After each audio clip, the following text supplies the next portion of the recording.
Arsenal 2, Wolverhampton Wanderers 1. Mark Donaldson alongside Luis Miguel, Echegaray and James Olley. And James, I want to start with you at the Emirates. And just down below you at full time, a rather relieved Mikel Arteta gave his coaching staff a huge hug.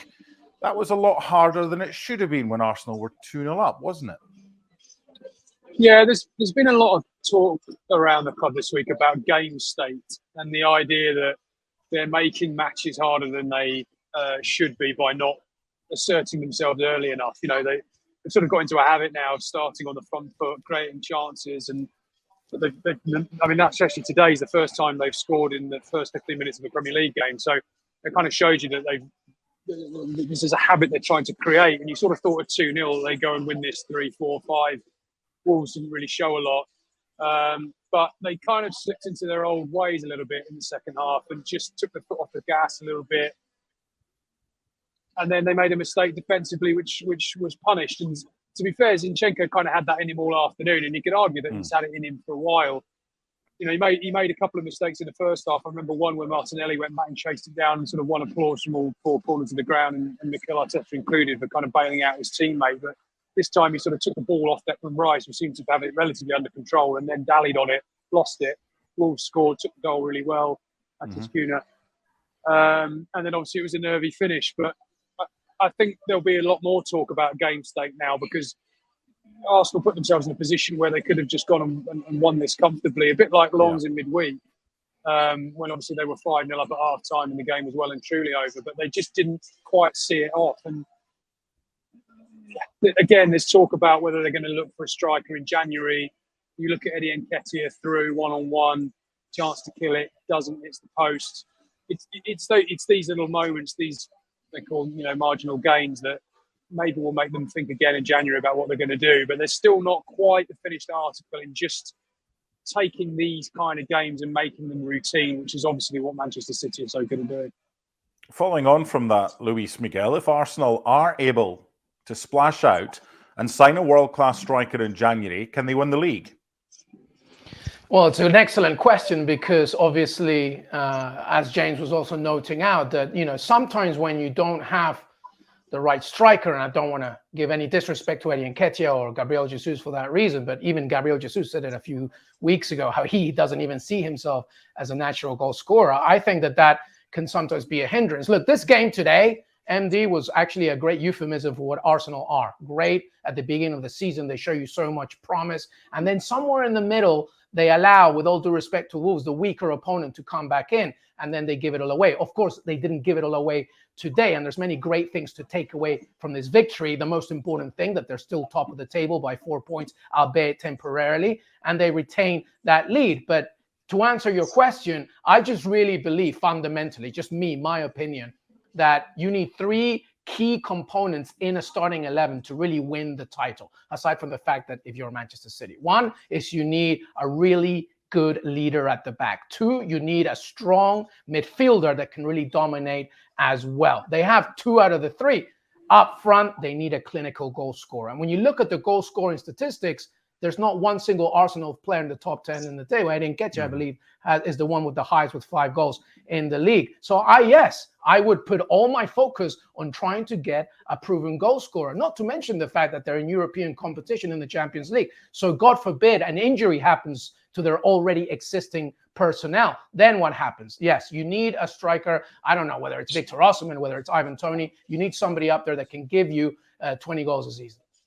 Talking about game management, James, because this isn't a fixture that Arsenal look back on at the end of the season with any great memories. They were cruising in the game, and I thought they started really well. And what they've kind of done with the arrival of Declan Rice is they've kind of got two players into one. You don't need a Jorginho and a Thomas Partey. You've got one. So therefore, in essence, you've got 5 attackers, because you've got Odegaard on one side, albeit he's playing deeper. You've got Trossard on the other side of him, and then the 3 in attack, which is great and can lead to goals.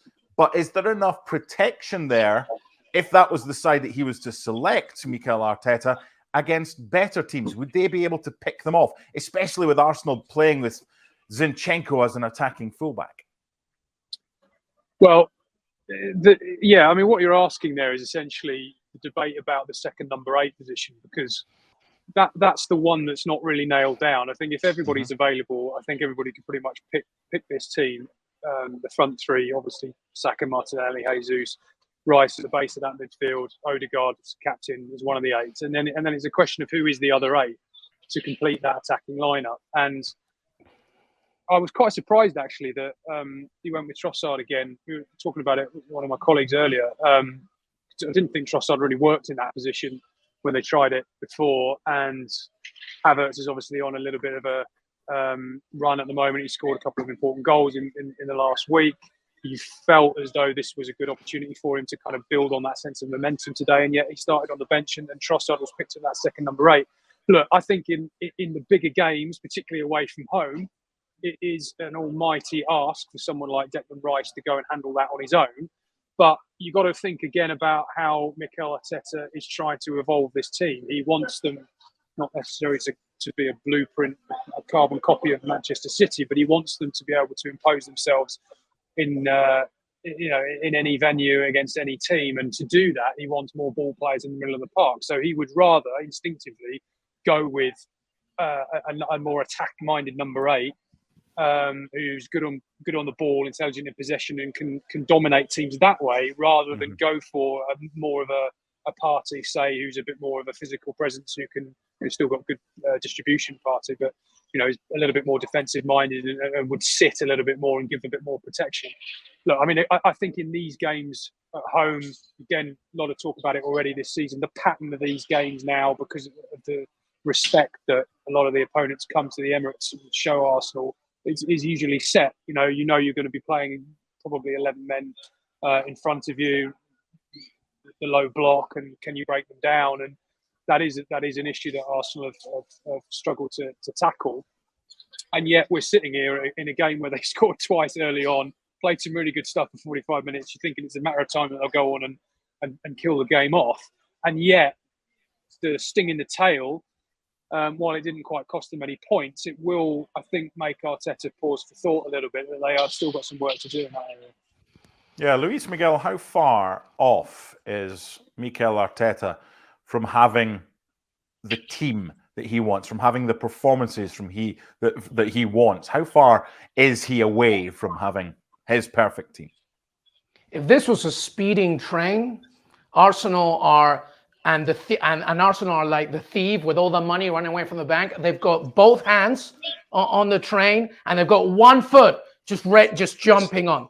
They just need one more lift to get them going. Whether it's like that, hobo inside that can just push them in, or they get that extra strength. Like, that's how close they are. They were very close last season. But again, because this is a marathon and not a sprint, that's where the weaknesses came in.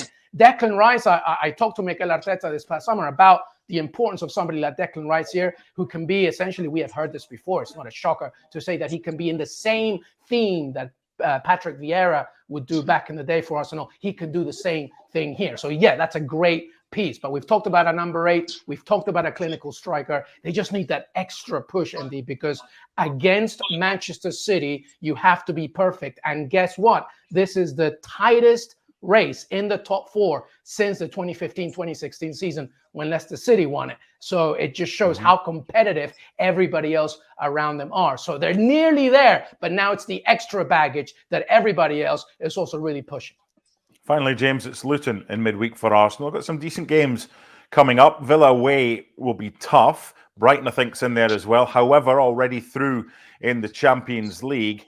Finally, to you, is the squad as is strong enough to compete Champions League, FA Cup, and Premier League?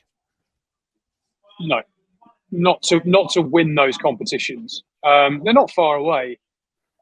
I think they still have a bit of an issue at left back. I think losing Jurriën Timber was a massive blow for them. Zinchenko would not be playing anywhere near as much football as he is at the moment. And, he's very, very good going forward. And we started this conversation, Mark, quite rightly, about, how he steps into midfield. And that is a key component of the way they play. And he's very, very good at that. But defensively, he's a little bit suspect. And look, I don't want to lay this on Jesus and Nketiah as individuals, but and it's a harsh comparison, but if we are comparing them to Manchester City, which is the team that they're chasing in probably all of those three competitions, really, Erling Haaland and Julian Alvarez versus Gabriel Jesus and Eddie Nketiah, there is a clear gap in quality between those two pairs. And yet, if you look around the rest of the teams, you know, you look at centre-back, they're comparable. You look at Rodri versus Declan Rice. I mean, Rodri's a fantastic player, but again, comparable, particularly the way Rice is playing at the moment. You look in the wide areas, Saka on his day, as good as anybody. Martinelli, I thought, was really, really good in the first half again. Look, all these players have still got something to prove against the Manchester City side that's won, 5 titles in 6 years.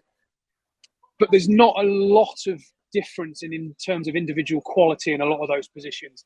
I just think in front of goal, you know, you would want Haaland and Alvarez over Jesus and Nketiah every single time.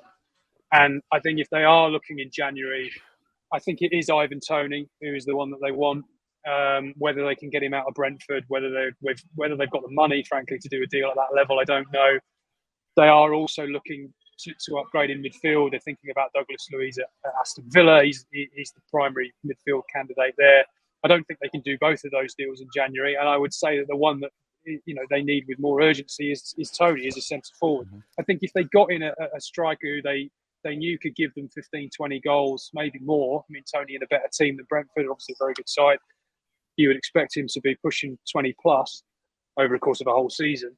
I think if you're looking at upgrading in that area, then you start to think they are very, very serious contenders. They are already, but that's the big doubt for me. It's still that gap at the top end of the pitch that's the clearest distinction, I think, between Manchester City and Arsenal.